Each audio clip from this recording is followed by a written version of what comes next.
Сыған қызға ғашық болып жазған Сыған Сиренадасы деген әні бар.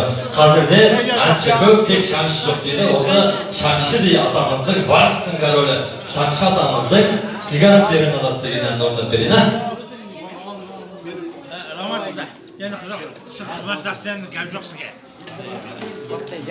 Құдалар ән тыңдаймыз ба?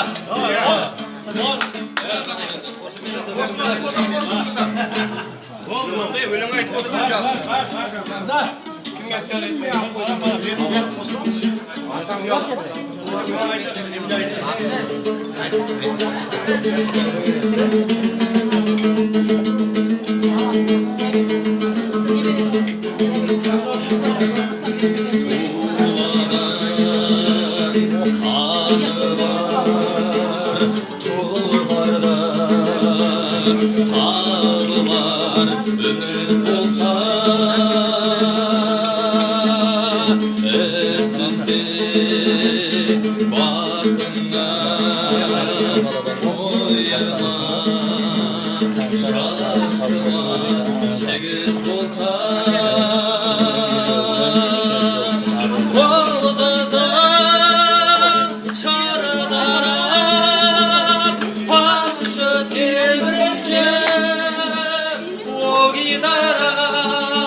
Pauzda bu atır koy.